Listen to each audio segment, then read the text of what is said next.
Nuevamente, su servidor hermano obrero Avian Dagoberto Perdomo Márquez.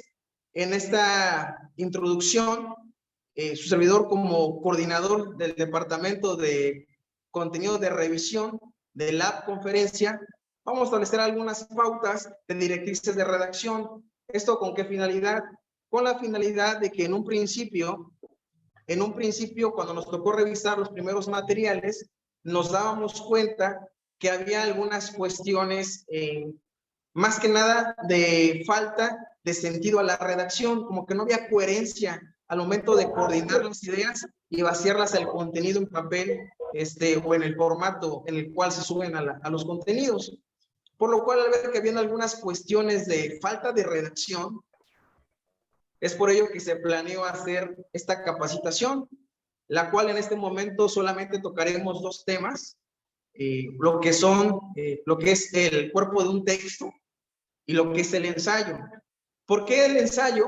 Porque de acuerdo a algunos comentarios que nos daban nuestros hermanos del comité editorial, nos explicaban que el ensayo pues es el modelo literario para subir contenidos, ya sea a conferencia, ya sea a lo que es Voz Juvenil o lo que es Heraldo de la Biblia. Por eso que vamos a ver la estructura de un ensayo. Ciertamente, los últimos escritos que se han mandado realmente vienen muy bien elaborados. Probablemente haya hermanos que nos aventajen en esta materia. Sin embargo, vamos a ver algunas cuestiones básicas sobre cómo redactar correctamente un ensayo. Y el día 28 de agosto habrá una segunda sesión en la que estarán nuestras hermanas María Fernanda Galván, mi hermana Isis Sánchez, que también son del Departamento de Revisión en Contenido Visual y Escrito, y nos van a hablar otros temas como lo es Introducción a la Ortografía y como lo es algunos temas para mejorar en cuanto a los conectores textuales que usamos al momento de escribir o de redactar un texto. Entonces, sin más preámbulo, mis hermanos, vamos a comenzar.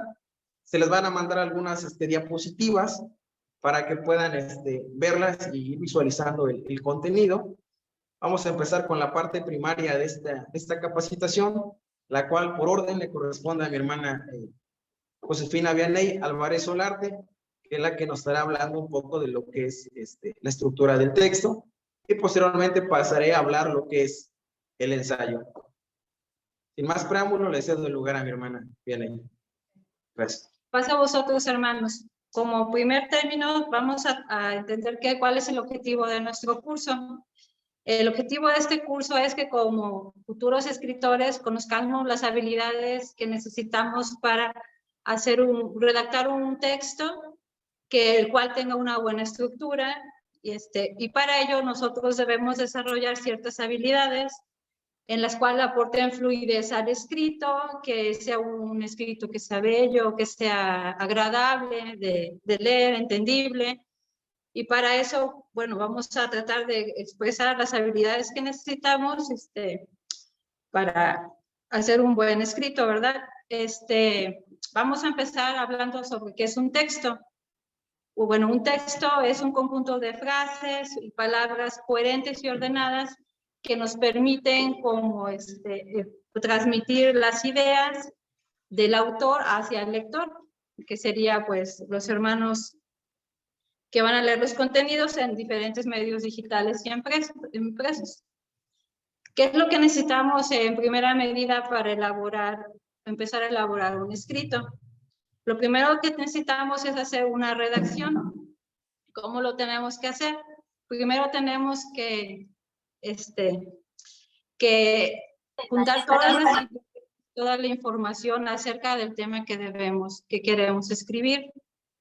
Ya que tengamos todas esas ideas, tenemos que hacer una planeación. Y para eso vamos a necesitar contestar una serie de preguntas para darle fluidez y orden y coherencia al escrito. Esas preguntas pueden ser: ¿qué es lo que quiero transmitir? ¿Cómo lo quiero transmitir? La edad de las personas a las que se lo quiera transmitir, sean niños, adultos, el nivel educativo, etc.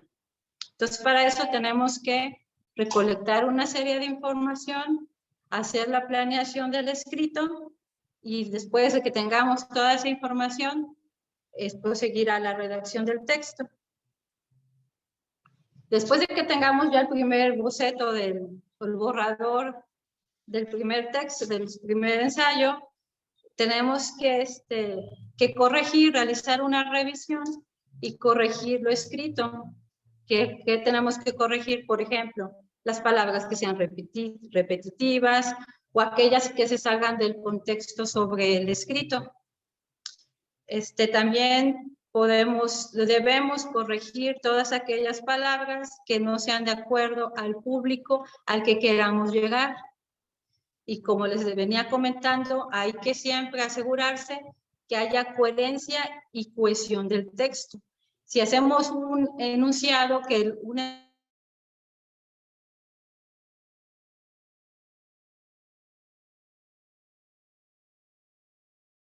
si el escrito cumple los objetivos de lo que queremos desarrollar, que sea en un orden adecuado.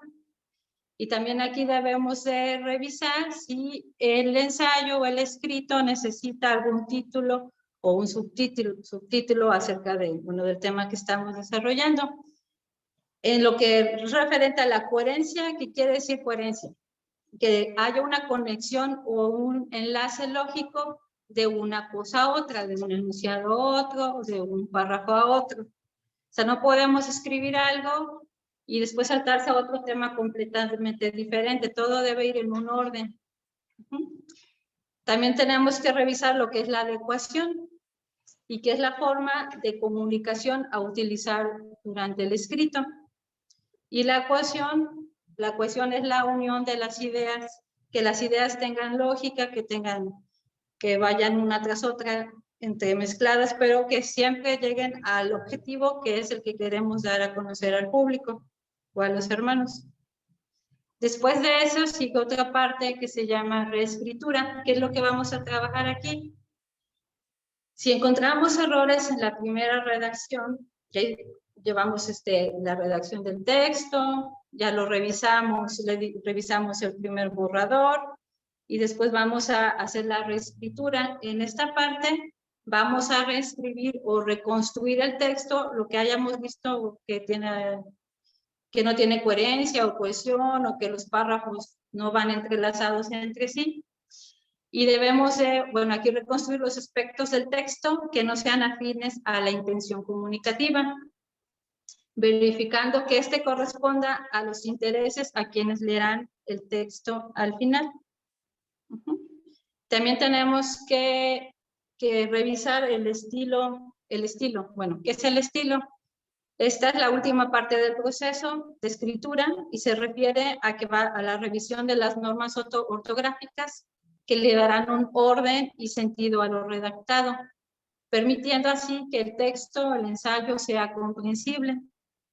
Es la etapa final del escrito y aquí vamos a nosotros, como también manejamos este contenido para niños, poemas, en esta parte tenemos que ver si nuestro estilo va a ser según el género literario, si va a ser una narración, una lírica que ahí entraría el poema, un ensayo, unos comentarios, tal vez incluso podrían también meter entrevistas. Entonces en esta parte, en la última parte del texto, es donde le vamos a definir qué tipo de escrito es el que vamos a trabajar.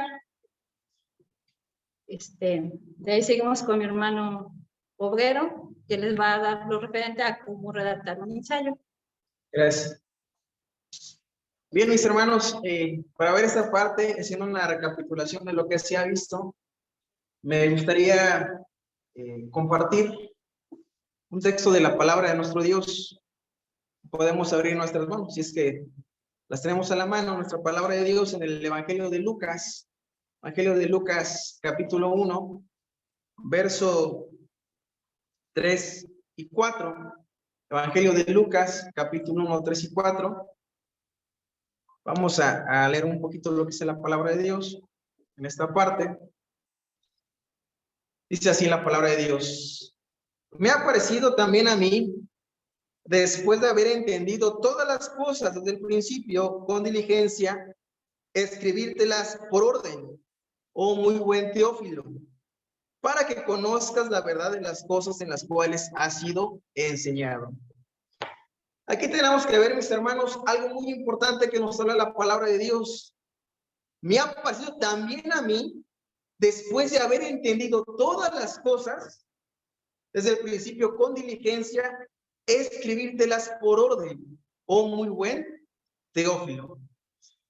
¿Por qué saco este texto, mis hermanos? Porque definitivamente nuestra labor como parte de hermanos y hermanas que están buscando como generadores de contenido, subir material escrito, visual, a la aplicación de Conferencia General de la Iglesia de Dios, lo que tenemos que tener muy presente y muy en cuenta es este consejo que nos da Lucas. ¿Por qué? Porque el primer consejo que nos da es, me ha parecido también a mí, después de haber entendido todas las cosas. O sea, la primera regla para escribir un tema es haberlo entendido, haberlo comprendido. Yo no puedo hablar nada de lo que no he comprendido o he entendido. Tengo que haberlo estudiado con diligencia para poder presentar ese tema. Si no, de una manera u otra, no vamos a poder subir un exacto y correcto contenido a la aplicación de conferencia. Porque si a lo mejor en el departamento de matrimonios les toca hablar, no sé, del yugo desigual, pues no voy a hablar de algo que no conozco, o de algo que medianamente sé, porque si no caemos en la indolencia, y la indolencia es la falta de preparación en lo que queremos transmitir. Recordemos que no estamos hablando a una audiencia común, que no estamos hablando a un auditorio mundano. Estamos mandando un escrito, un mensaje a la iglesia de Dios, a hermanos y hermanas que conforman la gloriosa iglesia de Dios.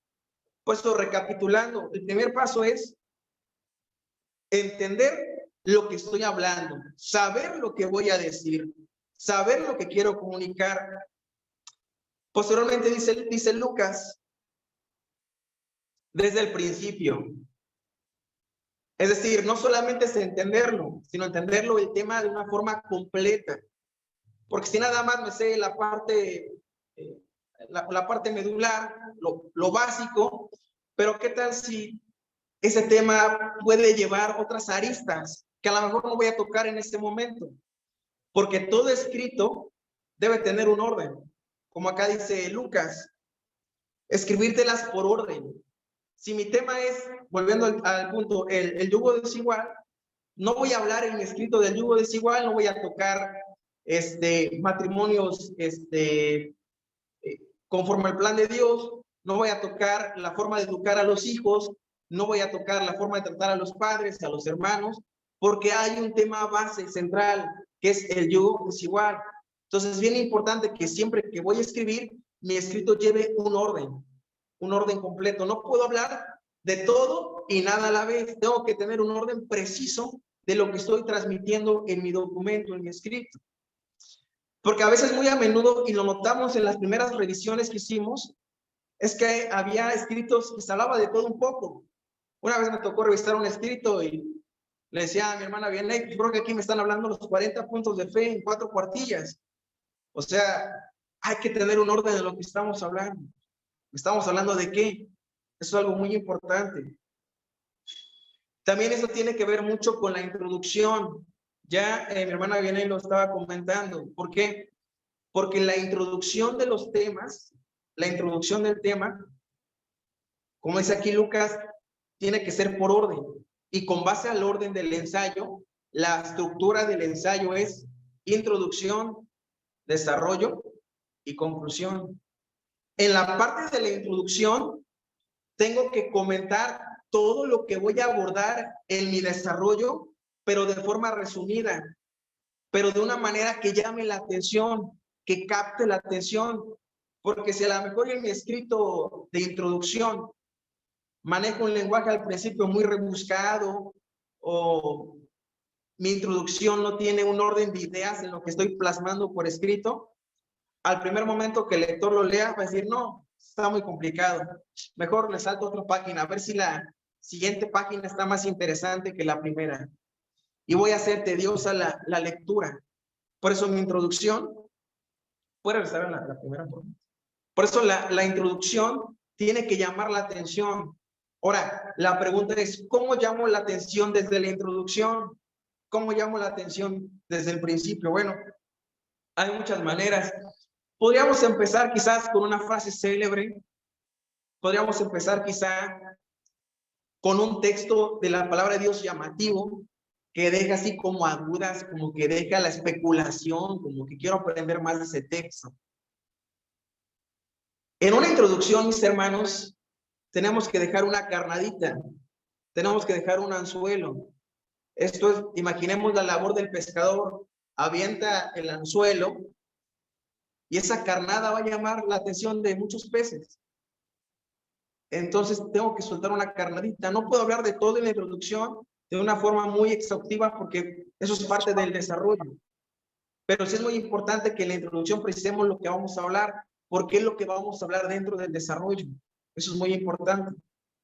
De esta manera, el ensayo, según el filósofo Walter Benjamin, es el juego de la teoría. O sea, queremos una definición escueta de ensayo, de acuerdo a Walter Benjamin, es el juego de la teoría. Es el juego de la teoría, mis hermanos. Juguemos con las letras, juguemos con nuestras ideas, juguemos con lo que queremos plasmar en escrito. Usemos prosa, usemos poesía, usemos conectores textuales, usemos metáforas, usemos figuras retóricas para embellecer lo que estamos hablando.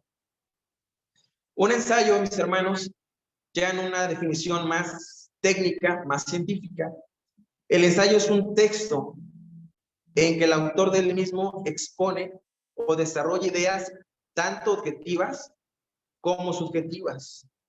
Y aquí quiero hacer un stop en esta parte. ¿Cuáles son las ideas objetivas y cuáles son las ideas subjetivas? Porque así dice la definición. El ensayo es un texto en el que el autor expone las ideas tanto objetivas como subjetivas. Y aquí me gustaría, para no dormir los hermanos, porque qué tal si ya cuando veo ya están cabeceando, que todos participemos, todos interactuemos. Si alguien quisiera opinar qué es una idea objetiva y alguien más pudiera opinar qué es una idea subjetiva, si es así, mis hermanos, cedo el micrófono.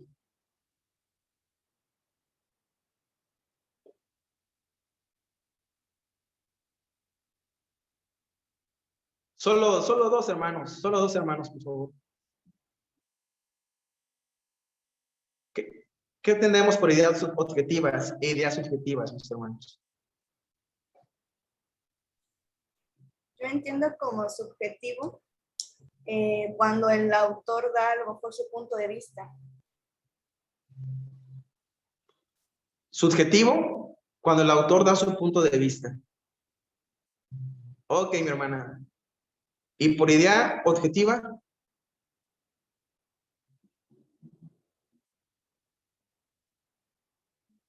Sí, el que vaya a participar, mis hermanos, ¿se puede levantar la manita para que yo pueda identificarlos? Por favor. Levantar la manita con el emoji que tenemos aquí en el programa Zoom, por favor. Si ven, pueden levantar la mano para dar participación, sería perfecto. No importa si nos equivocamos, hermanos, no importa si lo que decimos no tiene nada que ver. ¿Cuáles son estas capacitaciones? Aquí no importa si damos una definición errada, aquí lo que queremos es que todos aprendamos. Yo aprendo con ustedes, mi hermana Benay también aprende con ustedes y todos aprendemos de todos. Adelante, mi hermana Aranza y Diana. Amén, hermano. Bueno, las ideas objetivas son cosas que se basan en la realidad, cosas que son verificables, que pues, están basadas, que se pueden verificar en sí. Y subjetivo es algo de pensamientos propios, deseos o de ese tipo que pues realmente no es como algo que sí está 100% verificado. Amén. Gracias, hermana Aranza y Diana.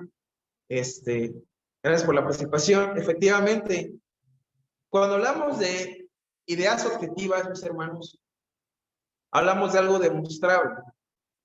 hablamos de algo que se puede comprobar, hablamos de algo que se puede sustentar. Cuando yo hablo de una idea subjetiva, hablo de algo que es mi visión y conceptualización personal de ese texto objetivo que estoy leyendo. Por ejemplo, la palabra de nuestro Dios, hermanos. Obviamente, si yo pregunto, ¿los textos que contienen la palabra de Dios son objetivos o son textos objetivos o son textos subjetivos? ¿Qué contestaríamos? De forma lógica, diríamos que la palabra de Dios tiene textos objetivos, porque todo lo que está en la palabra de Dios es verdad. ¿Cómo lo comprobamos? Bueno, lo comprobamos usando la misma palabra de Dios, dice Juan 17:17. Santifícalos en tu palabra es la verdad. Entonces entendemos bajo esta premisa que todo lo que contiene la palabra de Dios es verdad. Pero esta Reina Valera, hermanos, que tengo acá, es una Reina Valera de estudio.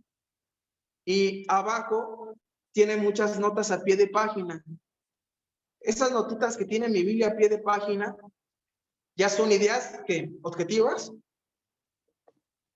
Obviamente ya no, son subjetivas. ¿Por qué? Porque el comentario del autor de la editorial Casa Promesa desconoce por completo la sana doctrina de la Iglesia de Dios. Desconoce por completo los 40 puntos de fe de la Iglesia de Dios.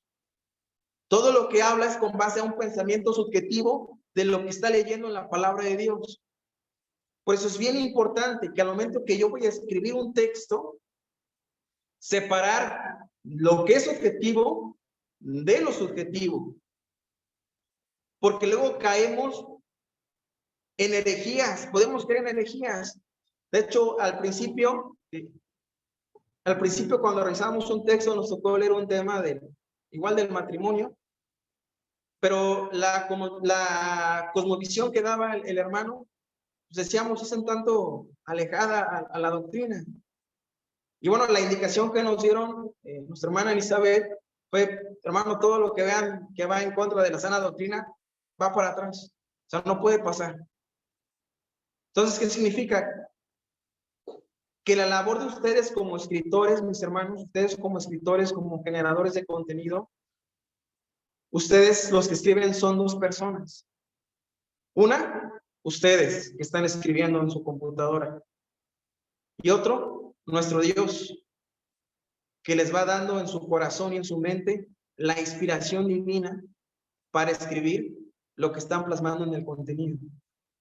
O sea, siempre va a ser Dios el que va a estar hablando a través de ustedes, para que puedan ustedes hablar al pueblo de nuestro Dios con su contenido, de los diferentes departamentos, infantil, matrimonios, evangelismo y todos los que hay de contenidos.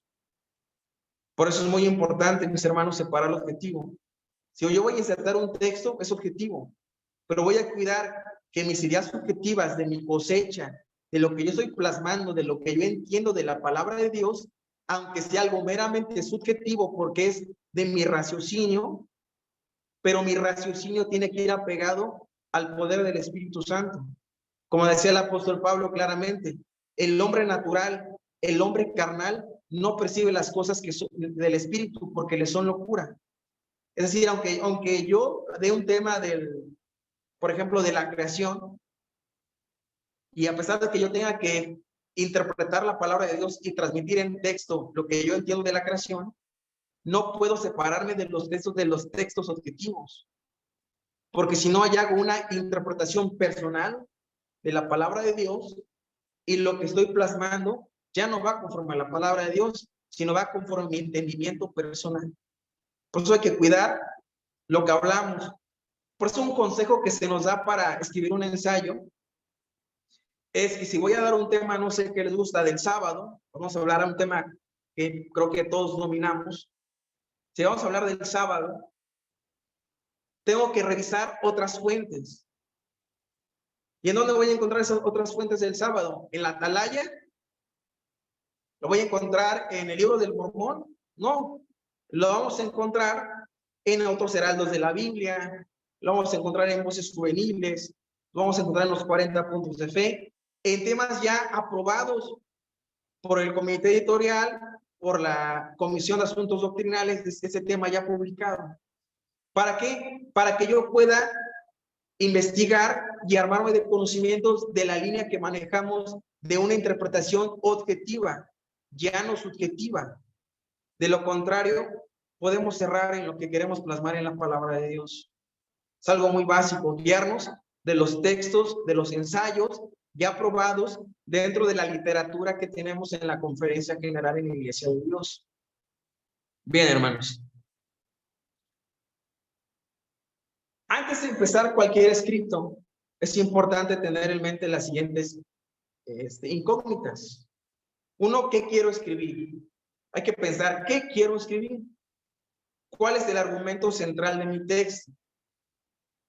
Lo que yo digo, mis hermanos, no se preocupen que se los voy a hacer llegar en los grupos todas las diapositivas. ¿Cuál es el argumento central de mi texto? ¿Cuál es el público al que va dirigido? ¿Por qué quiero escribirlo? ¿Y cómo lo deseo expresar? Vamos a empezar con la primera. ¿Qué quiero escribir? Tenemos que empezar por la temática. ¿Qué quiero escribir? Aquí hay muchos departamentos, mis hermanos. Bueno, en esos departamentos, ¿qué quiero escribir? ¿Qué tema voy a dar? Ahora, ¿cuál va a ser el argumento central de mi texto? Tenemos que tener una argumentación. ¿Cuál es el público al que va dirigido? ¿Por qué quiero escribirlo? ¿Y cómo lo deseo expresar? En esta forma, mis hermanos, si ya escogí mi tema, antes de plasmarlo por escrito, tengo que investigar todo lo relativo al tema. Tengo que investigarlo, decíamos, no podemos hablar de lo que no sé. Tengo que investigarlo completamente y minuciosamente. Pero, como buenos escritores, mis hermanos, obviamente nuestra principal fuente de investigación es la palabra de Dios. Decía el apóstol Pedro, en 1 de Pedro 4:10, si alguno habla, hable conforme a la palabra de Dios. Y si alguno ministra, ministre conforme al don que Dios suministra. Entonces, la palabra de Dios va a ser mi fuente principal de investigación. De ahí voy a sacar todos los textos para mi tema por escrito. Pero no podemos conformarnos únicamente con la palabra de Dios, asentando que la palabra de Dios es lo máximo, hermanos. Pero sí debemos echar mano de un diccionario bíblico. Debemos echar mano quizás de una versión interlineal griego-español o interlineal hebreo-español.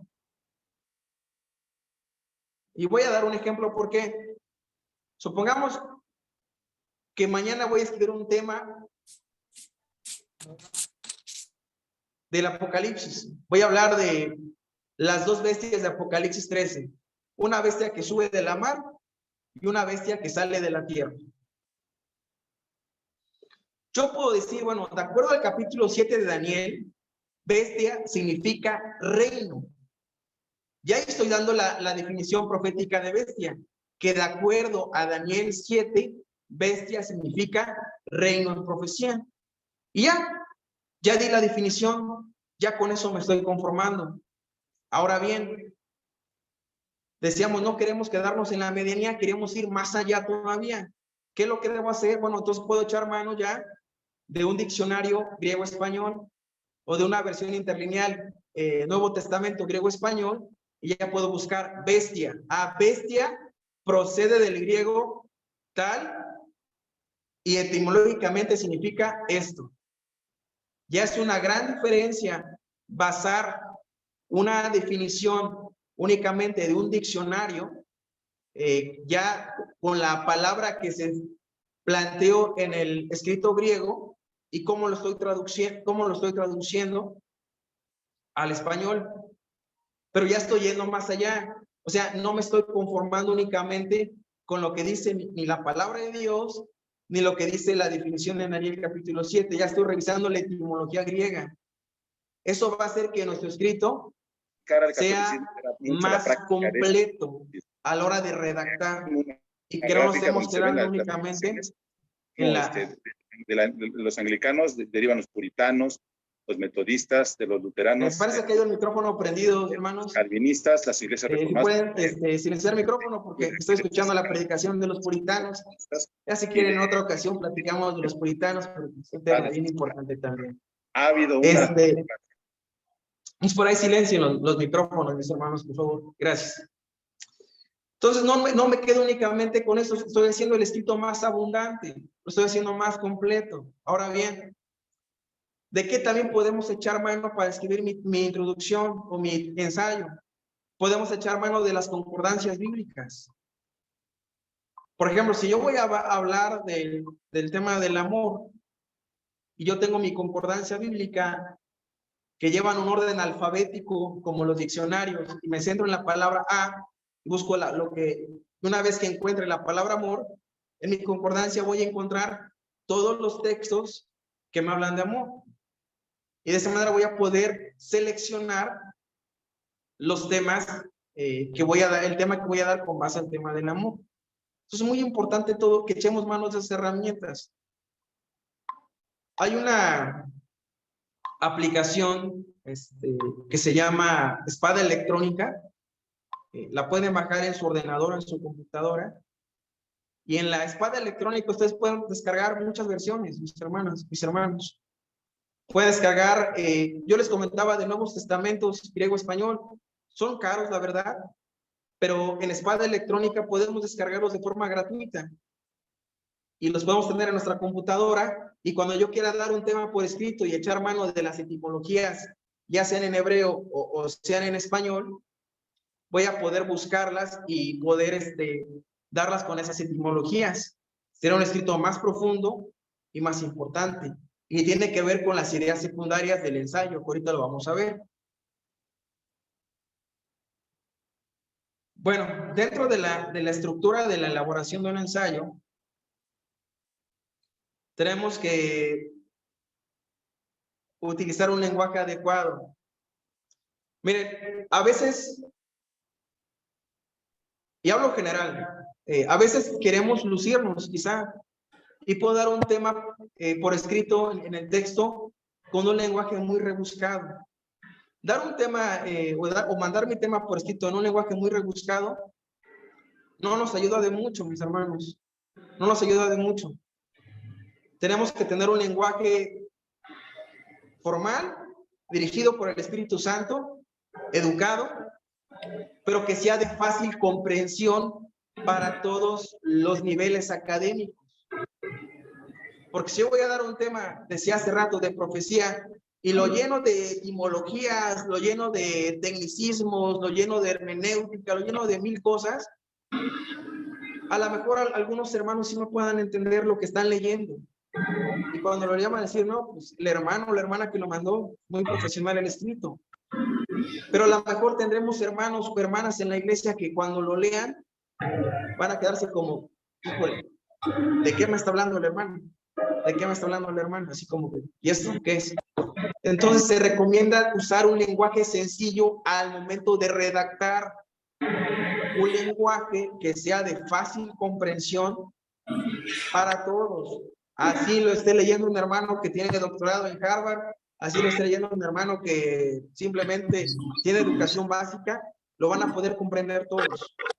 No queramos, decían ahí en la escuela cuando era niño, ¿no? Echarle mucha crema a los tacos, no. Sea algún lenguaje sencillo, formal, pero tampoco sin vernos muy técnicos. Recordemos que el lenguaje es para todos los ámbitos sociales y estratos académicos.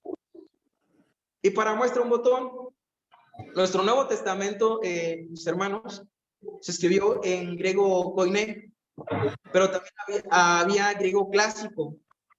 ¿Cuál es la diferencia entre el griego koiné y el griego clásico? Bueno, el griego clásico era el tipo de griego que usaban los filósofos, Platón, Aristóteles, Sócrates. Era un griego bien técnico, bien científico. Pero cuando el apóstol Pablo empieza a mandar las cartas a las diferentes iglesias, Colosas, Tesalónica, Éfeso, la Odisea, ya no usa griego clásico, usa griego koiné. ¿Por qué? Porque el griego koiné era el lenguaje sencillo que podían entender las iglesias al momento de leerlo. Por eso decía hace rato, manejemos un lenguaje sencillo en lo que escribimos, no seamos tan técnicos. Sí podemos dar tecnicismos, pero no abusando tampoco de ellos. Bien, con base a esto, ahora sí, remontamos un poquito a la estructura del ensayo. El ensayo, mis hermanos, tiene un esqueleto. Su esqueleto, lo repito, es introducción, desarrollo y conclusión. Esa es la estructura del ensayo. Suena muy básico, ¿verdad? Pero así es, facilito, ¿verdad? Introducción, desarrollo y conclusión. Bien, con base a la introducción, es el preámbulo de lo que queremos expresar por escrito. En esta parte vamos a comentar nuestra idea principal. Podemos dar, decía hace rato que nuestra introducción tiene que llamar la atención.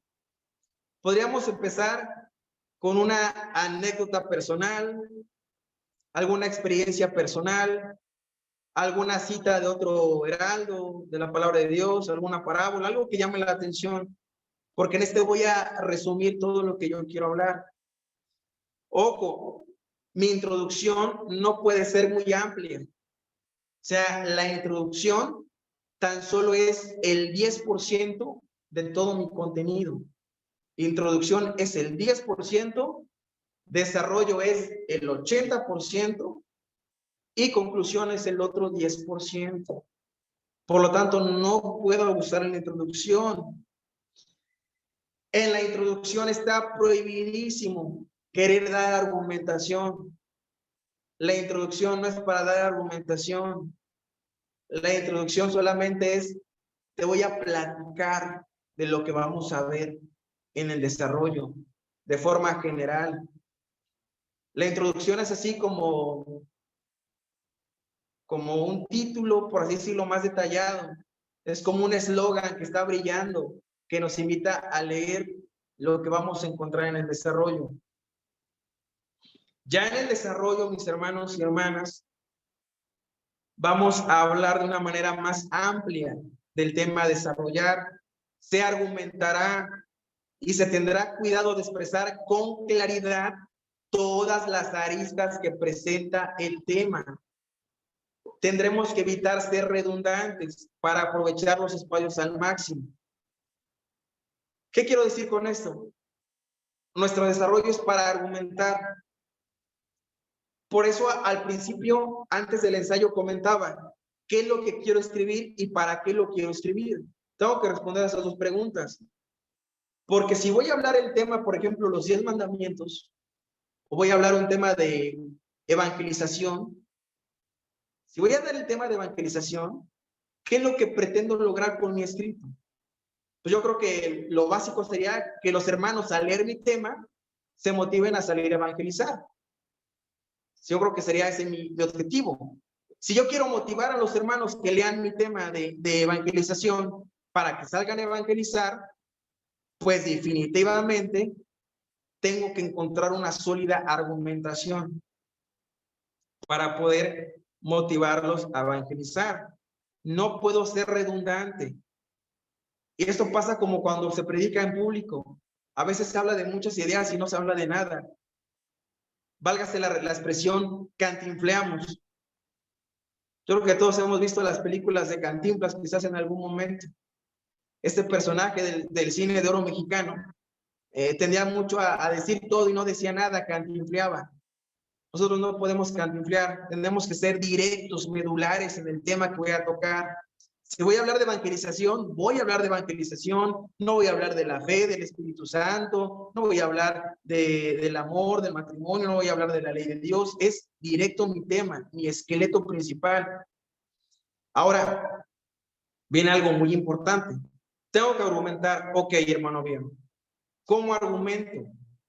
¿Cómo argumentamos lo que voy a dar? Bien. ¿Cómo voy a argumentar? El ensayo, hermanos, se maneja de la siguiente manera. Partimos de una hipótesis. ¿Qué es la hipótesis? Bueno, la hipótesis es diferente en el lenguaje científico, porque hipótesis en En el método científico, las hipótesis son posibles respuestas a un problema, donde hay un fenómeno natural y tengo que dar mi hipótesis de ese fenómeno natural. Pero en tema lingüístico es diferente. O sea, una hipótesis dentro de un ensayo es un postulado que yo voy a defender en todo mi escrito, que voy a defender en todo mi ensayo. Y para poder defender mi hipótesis, tengo que argumentar. Supongamos, si voy a hablar del tema de evangelización, al principio puedo empezar: paz a vosotros, mis hermanos en Cristo Jesús. Por este medio quiero comentar lo que es el tema de la evangelización para motivarnos a cumplir un mandato de Cristo de ir y predicar el evangelio a toda criatura. Por lo cual es importante, como deber y como mandamiento del Señor, que salgamos a evangelizar. Y termino mi introducción con esa hipótesis, que salgamos a evangelizar. Ese es mi postulado, salir a evangelizar, que es el mandato de Cristo y de predicar el evangelio a toda criatura. Aquí mi hipótesis es salir a evangelizar. Entonces, lo que yo tengo que defender en todo mi escrito es salir a evangelizar. Tengo que defender esa hipótesis. ¿Cómo la voy a defender? La voy a defender de dos maneras: ideas principales e ideas secundarias. Y al final con una conclusión. ¿Qué es una idea principal?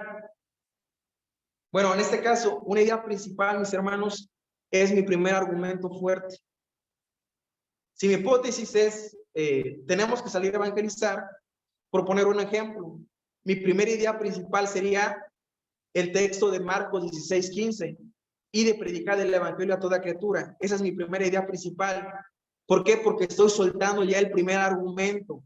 ¿Cuál es mi primer argumento? Marcos 16:15, donde está el mandato específico de Cristo, salir a evangelizar. Esa sería mi primera idea principal, y esa idea principal se va a venir a enrobustecer con ideas secundarias. A modo de estructurar, mis hermanos y hermanas, cada idea principal se va a sostener mínimo de 3 ideas secundarias. Si esta es mi idea principal, tiene que estar sostenida, mi mano son las ideas secundarias, mínimo por 3 ideas secundarias que estén reforzando mi idea principal, y esta a su vez esté reforzando mi hipótesis. Entonces, en esas ideas secundarias, ¿qué puedo hablar? Ya en las ideas secundarias puedo meter, por así llamarlo, reflexiones de otros hermanos que han salido a evangelizar. Puedo incrustar testimonios de obras de evangelización que se han dado a través de otros hermanos en la fe.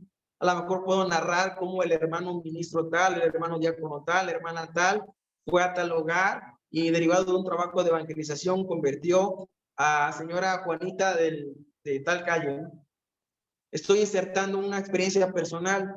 Esas experiencias personales vienen siendo ideas secundarias que están reforzando mi idea principal, que en este caso mi idea principal es Marcos 6:15, y de predicar el evangelio a toda criatura. ¿Con qué más puedo robustecer en mi idea principal? Puedo robustecerla con alguna etimología, como ya lo comentaba. Si mi idea principal es Marcos 6:15, en mi segunda idea secundaria, porque mi primera idea secundaria puede ser un relato personal o experiencia de otros hermanos de cómo les fue la evangelización. Esa sería mi primera idea secundaria. Mi segunda idea secundaria sería, por ejemplo, la etimología de la palabra evangelización en el griego. Ya plasmo. La palabra evangelizar viene de la palabra griega tal y significa esto, las buenas nuevas de salvación. Y ya estoy incrustando una segunda idea secundaria. Puedo incrustar una tercera idea secundaria más, y podría ser en este caso ejemplos de la palabra de Dios de evangelismo en el Antiguo Testamento y en el Nuevo Testamento. Y así de forma básica ya desarrollé mi hipótesis, mi primera idea principal con mis 3 ideas secundarias. De esta forma lo estamos defendiendo. Si es un tema, por ejemplo, sé que hay un departamento de matrimonios y no sé, quiero hablar de cuestiones que dañan un matrimonio y a lo mejor podríamos hablar del alcoholismo. Entonces aquí ya cambia la temática. ¿Por qué? Porque en este caso mi hipótesis podría ser el alcoholismo daña a los matrimonios. Por si no lo mencioné, mis hermanos, las hipótesis van al final de la introducción. Empiezo mi introducción, pasa a otros hermanos en Cristo Jesús, doy el panorama general de todo y hasta el final de mi introducción va mi hipótesis que voy a defender en todo el ensayo. Si, por ejemplo, es hipótesis, el alcoholismo daña a los matrimonios, mi primera idea principal podría ser, por ejemplo, alguna cita de la palabra de Dios. Por ejemplo, en Proverbios dice que la cerveza es alborotadora y el vino es escarnecedor. Pego mi cita de Proverbios, ya está mi primera idea principal, y la refuerzo con mis ideas subjetivas acordes a la palabra de Dios. Y ya como primera idea secundaria, ya puedo echar mano de otras fuentes. Por ejemplo, puedo recoger los datos del alcoholismo, que a lo mejor la Secretaría de Salud tiene con base el alcoholismo. Ya puedo poner como primera idea secundaria, en México los índices del alcoholismo van de un 20 a un 40%, por poner un ejemplo. Segunda idea secundaria, puedo poner, por ejemplo, el índice de personas que han muerto a causa de cirrosis por un alcoholismo exacerbado. Puedo ponerlo como segunda idea secundaria.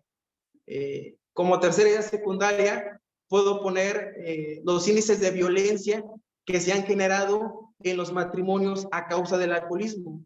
Y puedo poner, como tercera idea secundaria, se ha comprobado que con base a datos del INEGI, más de un 40% de matrimonios sufre violencia física o intrafamiliar a causa del uso excesivo del alcoholismo. Y ya estoy reforzando mi primera idea principal con tres ideas secundarias que no necesariamente son de la palabra de Dios. En este caso, podemos tomar fuentes del INEGI, la Secretaría de Salud, otras fuentes de investigación para reforzarlo de una manera más completa, más profesional. Bien. ¿Cuántas ideas principales debe tener un tema como básico? Si mínimo, un tema debe tener por lo menos 3 ideas principales. Mínimo 3 ideas principales. Y eso se vuelve un arbolito, porque mínimo cada idea principal debe tener al menos 3 ideas secundarias.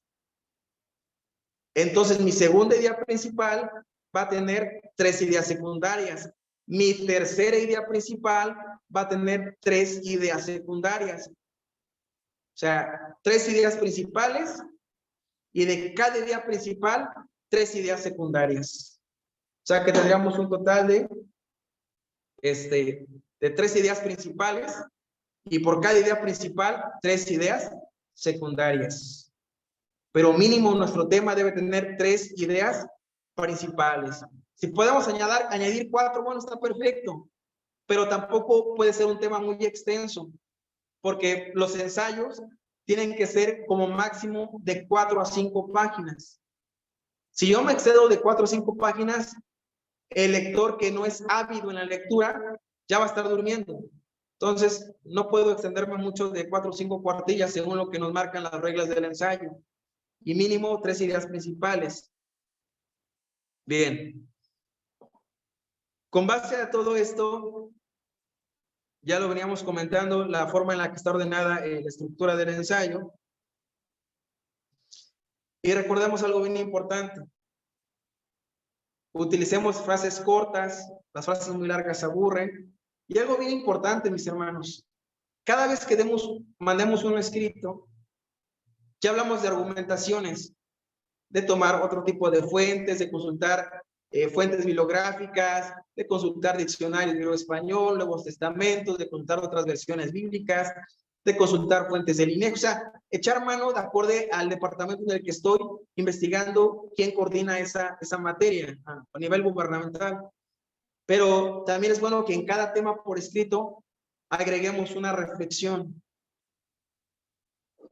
Porque, por ejemplo, si a lo mejor el departamento de matrimonios manda un tema del alcoholismo como un factor que daña a los matrimonios, a lo mejor ya lo sustenté con datos de salud, datos del INEGI, datos del Coneval, que marca los índices de pobreza en el país, ya lo sustenté con la palabra de Dios, ya lo sustenté con todo. Podríamos pensar que si ya lo sustenté con todo, mi escrito está completo, pero no. Recordemos, mis hermanos, el buen escritor persuade la mente del lector y persuade el corazón del lector. Debo persuadir ambas partes. Porque si persuado la mente del lector, ya lo convencí con el tema por escrito. Pero si persuado con el corazón, no va a haber nada más preciado que persuadir con el corazón. Les voy a comentar un dato bien curioso. Se dice que la mayoría de personas cuando leemos algo, a los 30 minutos luego se piensa que ya olvidamos todo. O sea, recordamos como que lo más importante. Pero según datos estadísticos se ha comprobado que lo que recordamos no es tanto lo que leí, sino lo que me hizo sentir el escritor con lo que yo leí como lector. El lector se queda más con lo que el escritor le hizo sentir con el escrito que todo el cúmulo de información que dio. Por eso es bueno que siempre añadamos reflexiones que toquen el corazón del hermano, de la hermana que está leyendo, para que entonces argumentemos con tecnicismos, con fuentes, con la palabra de Dios, con datos, con estadísticas, pero cerremos al final mi escrito con una reflexión de lo que estoy hablando. Eso va a ser como la sal al escrito, con un poquito de sal, un poquito de limón. Eso va a ser la sal a mi texto. Manejémoslo de esa manera, mis hermanos, por favor. Ya para finalizar, no quiero tampoco cansarlos, mis hermanos. Hay algunos lineamientos que nos mandó el comité editorial, donde está mi hermano diácono Arturo Orozco, mi hermano diácono Álvaro Farfán, y lo que ellos nos comentaron, pues es que el tipo de fuente tiene que ser Arial o Times New Roman. Si ese texto, si es el cuerpo de texto, tiene que ser a partir del número 12 para texto. Si son títulos, 16 o 18. Si son títulos 16 o 18, cuerpo del texto 12. Pero si voy a citar la palabra de Dios, por ejemplo, Génesis 1:1 que dice, en el principio creó Dios los cielos y la tierra. El texto de en el principio creó Dios los cielos y la tierra va en cursiva. Va en cursiva el texto bíblico y la cita Génesis 1:1 va entre paréntesis, pero ya Génesis ya va con letra normal, ya no va en cursiva, ya la cita va en letra normal.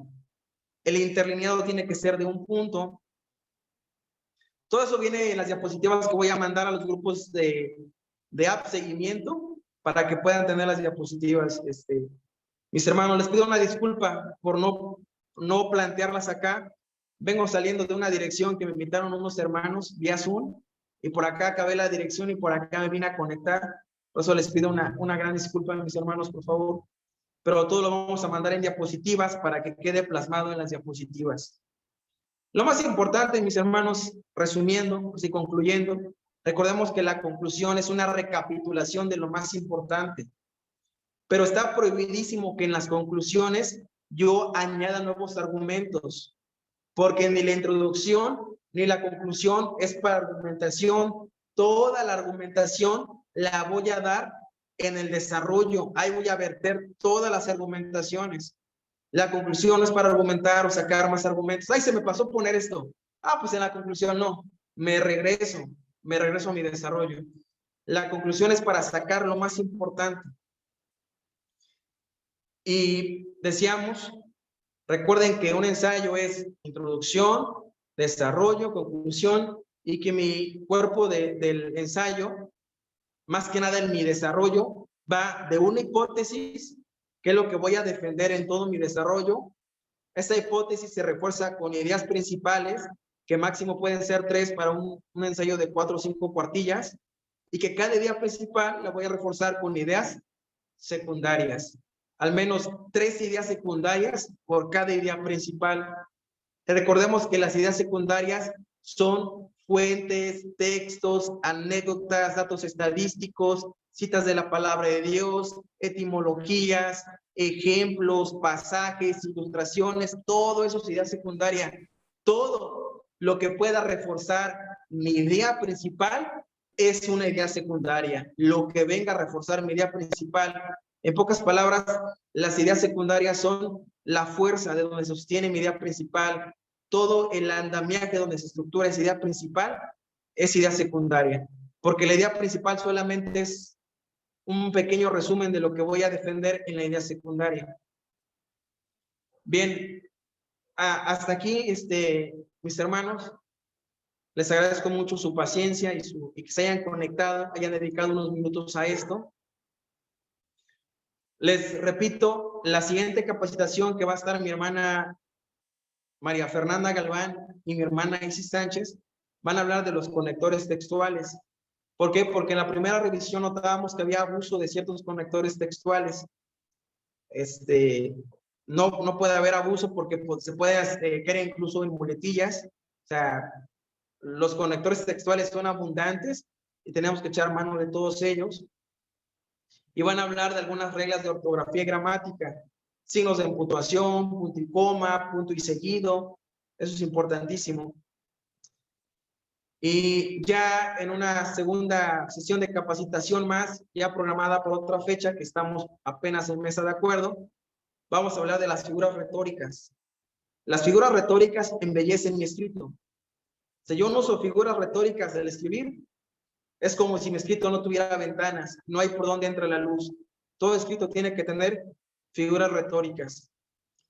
Y bueno, mis hermanos, su servidor, en un tiempo fui columnista de la revista Pensar México, mandé muchos artículos, tengo una poca experiencia en ese ámbito, si en algo puedo yo apoyarlos en alguna asesoría ya personalizada, créanme que con todo gusto y con todo amor en el Señor, lo haré de todo corazón, siempre que sea para la edificación del cuerpo del Señor, que son ustedes, la gloriosa iglesia de Dios, a la cual amo con todo mi corazón. Les agradezco mucho, mis hermanos, por haberse conectado. Y al final, perdón, se me pasaba, al final, en la última sesión va a haber se les va a pedir un ensayo por su departamento. Los de niños, un ensayo de niños. Los de matrimonios, los de evangelismo. Y otras hermanas más, mi hermana Vicky, otras hermanas más estarán revisando esos ensayos para ver el producto o la nutrición de todo esto. Si quedaron dudas, hermanos, si al momento que dan las diapositivas quedan dudas de esta primera exposición, por departamento hagan una lista de dudas y en la segunda sesión, antes de comenzar la segunda sesión, estaremos respondiendo las dudas. Lo que importa es que todos quedemos en pleno entendimiento de todos los temas. Que el Señor les bendiga y pase a vosotros, mis hermanos y hermanas. Muchas gracias.